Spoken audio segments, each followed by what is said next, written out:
सतगुरु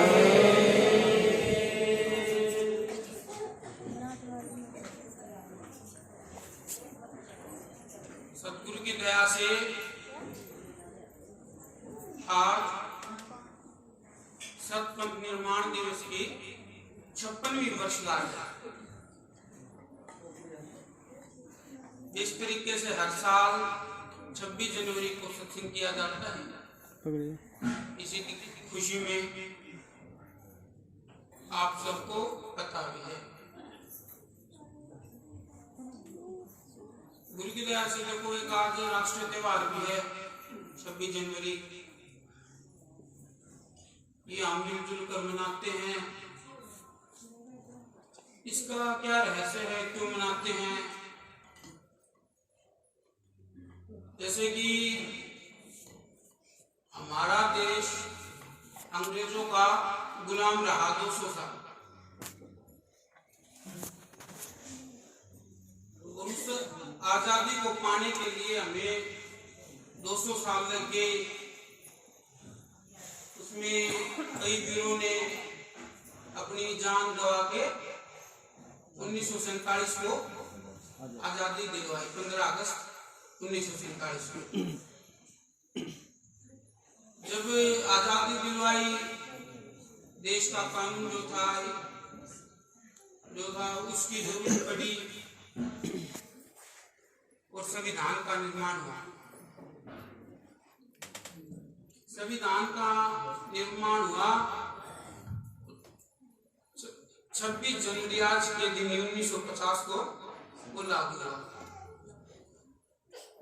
इसी की खुशी में हम 26 जनवरी बनाते हैं। और तो संसार में भौतिकवाद की बातें नहीं है। उन 200 साल की आजादी, जो गुलामी थी, उससे आजादी मिल गई तो हम खुशी मनाते हैं, बहुत धूमधाम से मनाते हैं।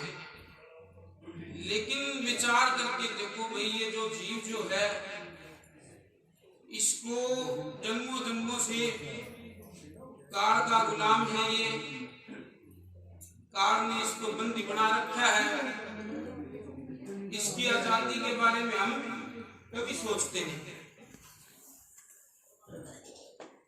वो जो आजादी थी हमें थोड़े से समय में ही मिल गई। उसके लिए भी सबने बहुत मेहनत की। ऐसे ही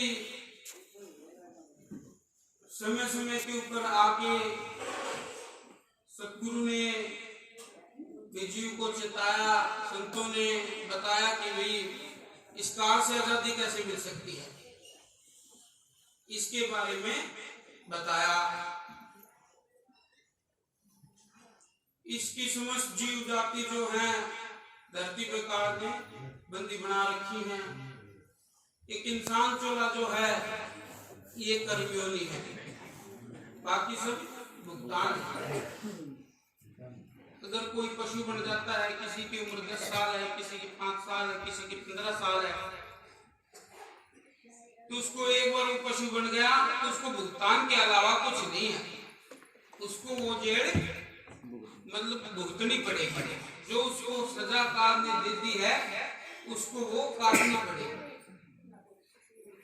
और ये मनुष्य चोला एक ऐसा आता है, इस टाइम ये जीव जो है इस काल की जेल से आजाद हो सकता है। नहीं तो फिर 184 में फिर वही भुगतान। इंसान कर्म कर सकता है, वो सतगुरु बताते हैं भाई अच्छे कर्म क्या है, बुरे कर्म क्या है, इसके ऊपर विचार करो, तभी हम इस काल की जेल से आजाद हो सकते हैं। तो गुरु की दया से आप 26 जनवरी को इंद्रमुनि महाराज जी ने सतपंथ चलाया, सतपंथ की नींव रखी। यह आज सत्संगी भाई बहनों के लिए सबसे बड़ा सौभाग्य का दिन है। उस दिन ये जो पंथ का निर्माण हुआ है, इसी वजह से हम आज सब साथ बैठे हैं। तो गुरु की दया से हमें इस बात को समझना चाहिए, संतों ने सतपंथ क्यों चलाया और उस पर विचार करना चाहिए, तभी सत्संग में आने का और जो संतों ने बात बताई है उनका उद्देश्य जो है वो तभी पूरा हो सकता है। तो गुरु की दया से देखो समय समय के ऊपर बहुत सारे संत आए, लेकिन संत शिरोमणि कभी शाही नहीं है, क्योंकि जितने भी संत हुए सबको ज्ञान सत्ता कबीर साहेब महाराज जी ने कराया। कबीर साहेब महाराज जी ने बताया कि भी सत को भज, सत को अपना, सत को मान, तभी जीव की गति हो सकती है, नहीं तो नहीं हो सकती। और जो सत साहिब का जो महत्व है वो कबीर साहिब ने महाराज जी ने बताया और हमें उसका महत्व को पकड़ना चाहिए और सत साहिब को अपनाना चाहिए। धर्मदास जी कहते हैं भी नाम सुने ही जो है वाकयम निकट ना आवे, परम तत्व पहचान के वो सत साहिब गुण गावे। कहते जो नाम का स्नेही हो जाता है, नाम का प्रेमी हो जाता है, उसके काल नजदीक भी नहीं आता। नाम स्नेही जो है वाकयम निकट ना आवे, परम तत्व पहचान के, जो परम तत्व को पहचान लेता है, उसको जान लेता है, वो फिर सत साहिब के गुण गाता है। आज अनेकों पंथ चल गए हैं, किसी में कुछ बोलते हैं, किसी में कुछ बोलते हैं। धर्मदास जी की वाणी है ये, इसमें भी सत साहिब का भी महत्व को बताया गया है, लेकिन जो धर्मदास के जो पंथ चल रहे हैं, जो गद्दी चल रही है, उसमें भी आज भी साहिब बंदगी बोली जाती है। तो गुरु की दया से कबीर साहिब ने महाराज जी ने चलाया क्या है, और हम अपना कुछ ऐसे बात थोड़ी ना बनेगी, ऐसी बात नहीं बन सकती। विचार करके देखो महाराज जी ने क्या चलाया है, क्योंकि कबीर साहिब महाराज जी के बगैर इस जीव की गति नहीं हो सकती। कहते ऐसी भूली शब्द दर्शना और सकल संसार, कबीर हमारे शब्द बिना कोई न उतर पार। कबीर साहिब महाराज जी कहते हैं वे हमारे शब्द के बगैर कोई पार नहीं उतरेगा। तो इस चीज को हमें समझना चाहिए। गुरु की दया से जैसे एक बच्चा जन्म लेता है, उसमें अज्ञानता भरी होती है, उसको ज्ञान नहीं होता उसे क्या करना है क्या नहीं करना, सही बुरे की समझ नहीं होती।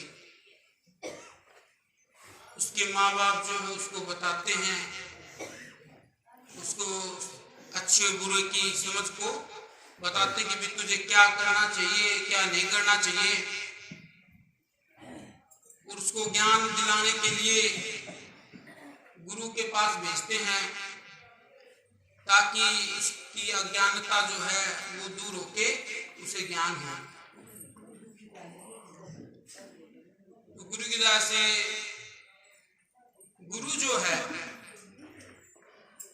वो गुरु का अर्थ ही ये होता है अंधकार से प्रकाश की ओर लेके जाना। तो गुरु जो है वो हमारे जीवन में बहुत महत्व रखता है। हमें इस काल से छुटा के प्रकाश की ओर गुरु ही लेके जाता है, सदगुरु ही लेके जाता है। संसारिक में जो है वो संसारिक तक काम आएंगे। कहते भाई सतगुरु जो सतनाम लिखा हुआ है और गुरु कोई काम ना हो। सतगुरु वही है जो सत का लखाव कराए, सत को बताए, सत को जनाए। अगर कोई सत को नहीं बताता तो वो सतगुरु नहीं है। और सतगुरु जो है वो अध्यात्म में काम आएगा। गुरु जो है वो भौतिक में काम आएंगे। भौतिक में जीने के लिए, अच्छा भविष्य बनाने के लिए पढ़ाई लिखाई भी जरूरी है।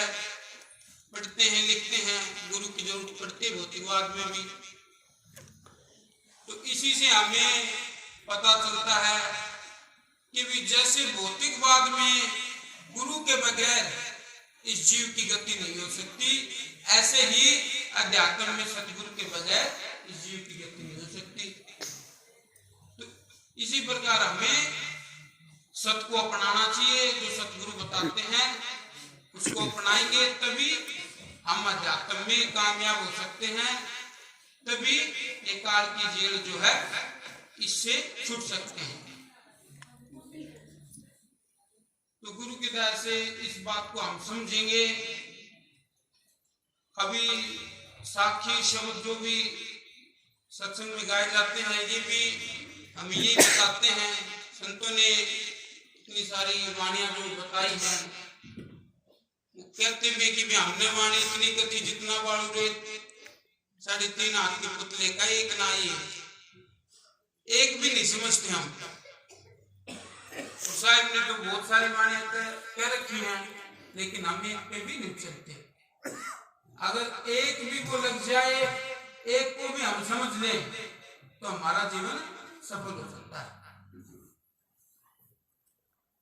तो गुरु की दया से इस बात को हमें समझना चाहिए। जैसे कि देखो, कहते हैं भाई साखी है, लो चुंबक की प्रीत जो लोहे को ले उठाए, ऐसा शब्द कबीर का काल से ले चुकाए। काल से कबीर साहिब का ही शब्द एक ऐसा है जो छुटा सकता है। कबीर साहब महाराज जी का शब्द ही ऐसा है जो काल से छुटा सकता है, और ऐसा कोई नहीं कि जो छुटा पाए। इसको हमें समझो। और हम कई बार क्या करते हैं, सत्संग में आते हैं, गुरु बनाने की जल्दी बड़ी रहती है। कहते हैं भाई बस सत्संग में आ गए, अभी तो बस नाम लेना है, जल्दी नाम मिल जाए। लेकिन ऐसा नहीं होना चाहिए, क्योंकि जांच के परख करके फिर ही नाम लेने का फायदा है, ऐसे नाम लेने का कोई फायदा नहीं। कहते गुरु पानी पीजे छान के, गुरु कीजे जान, बिना विचारे गुरु करे पड़े 84 खान। अगर हम बिना विचार करे गुरु करते हैं तो फिर 84 क्या? तो इस पे हमें विचार करना चाहिए गुरु की दया से। जैसे बहुत सारी साखियां हैं, शब्द हैं, उनको हम लेके चलते हैं। और महाराज जी का उद्देश्य भी यही था। महाराज जी ने भी बहुत सारे सत्प्रचार के लिए बहुत सारे सत्संग किए, बहुत सारी वाणियां बताई। नरमुनि महाराज जी ने, उन्होंने सत का प्रचार करने के लिए बहुत ही मेहनत की। आप लोग जानते भी हो गुरु की दया से। जैसे कि उन्होंने बहुत सारी साखियां भी बनाई, शब्द भी जीव को चिताने के लिए। और इसके बारे में वैसे तो आपको सबको पता है, बाकी गुरु की दया से एक बार फिर देखते हैं, कोई नया जीव आए उसको भी पता लगे कि भी सतपंथ का निर्माण तो हुआ, लेकिन कैसे हुआ, इस बारे में भी जानना बहुत जरूरी है। महाराज जी जब उड़ीसा से आए सत की खोज करने के लिए, तो महाराज जी काफी जगह गए। पहले बॉम्बे गए, काफी जगह गए, कोलकाता गए, काफी जगह महाराज जी ने भ्रमण किया। महाराज जी ने 3-4 साल पूरा भारत का भ्रमण किया। उसके बाद महाराज जी 26 जनवरी को हरिद्वार चले गए।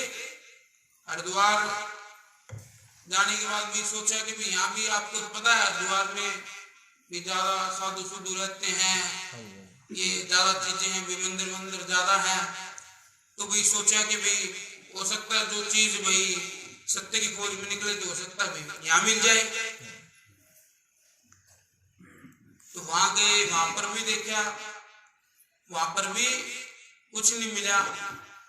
ये तीन लोग की बातें, और महाराज जी को सत्य की खोज करनी थी, सत्य के बारे में जानना था।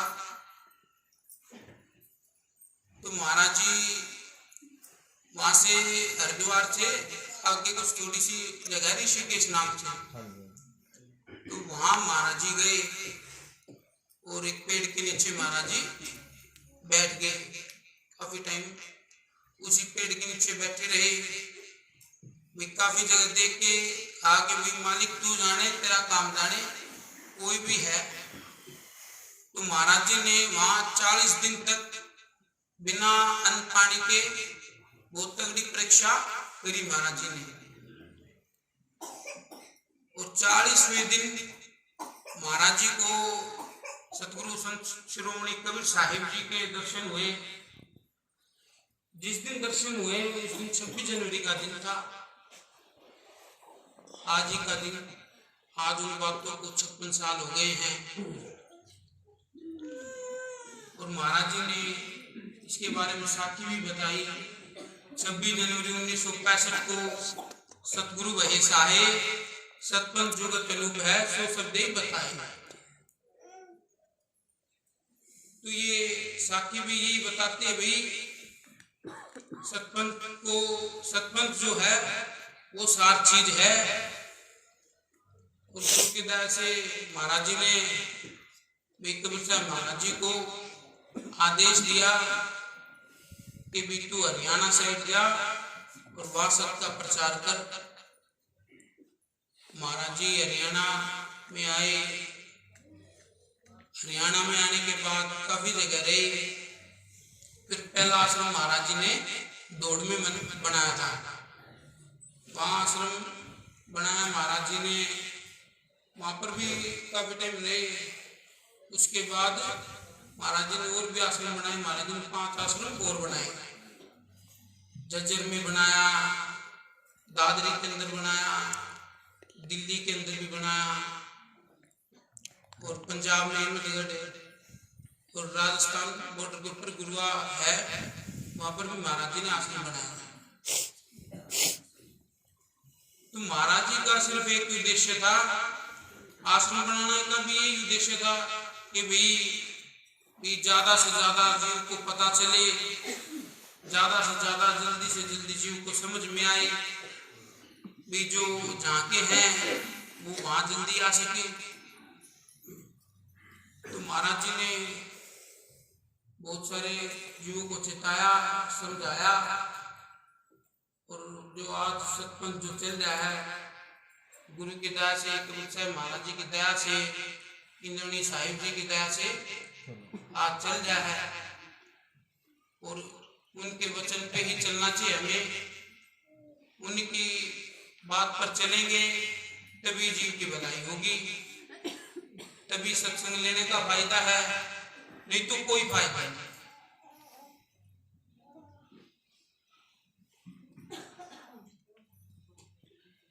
तो गुरु की दया से देखो हमें सबको इस बारे में पता है, बाकी कोई नया जीव आया उसको भी पता लगेगा। तो ये 26 जनवरी का सत्संग इसी के उपलक्ष्य में किया जाता है। और ये हमें महाराज जी कहते थे भी ये एक बहुत बड़े त्योहार की तरह है और बहुत धूमधाम से बनाना चाहिए हमें। तो ये हर एक सत्संगी का फर्ज भी बनता है और कर्तव्य भी बनता है कि वो इसको एक त्योहार के रूप में बनाए। सत्संगी के लिए तो इससे बड़ा कोई त्योहार नहीं हो सकता। जो सतपंथ से जुड़ रहे हैं, जो इस पंथ से जुड़ रहे हैं, उनके लिए इससे बड़ा कोई उपलक्ष्य नहीं है, कोई त्योहार नहीं है। तो उन्होंने भी उनके जो है सतपंथ में लग रहे हैं, तो उन्हें भी इसका फेस्टिवल जो है ये त्योहार बनाना चाहिए बहुत धूमधाम से। और सत्संग करके ही हम बनाते हैं, कोई भी है सत्संगी तो वही सत्संग करके ही अपना त्योहार को मनाता है। और गुरु की दया से उनकी बात के ऊपर चल के कि हमें अपना जीवन बिताना चाहिए, तभी गुरु की दया से कुछ फायदा हो सकता है। तो गुरु की दया से समय को देखते हुए आज के लिए इतना ही, और गुरु की दया से भी सभी को यही है, वे सत्य को मानो, सत्य को भजो, तभी जीव की गति होगी। सत्य को भजो और सत्य को बारे में जानो। तो गुरु की दया से एक बार जय किनारे भी लगा और सत्संग करना। सतगुरु कबीर साहेब की जय, सतगुरु इंद्रमणि साहेब की जय। सभी साथ संगत को हाथ जोड़कर सत साहेब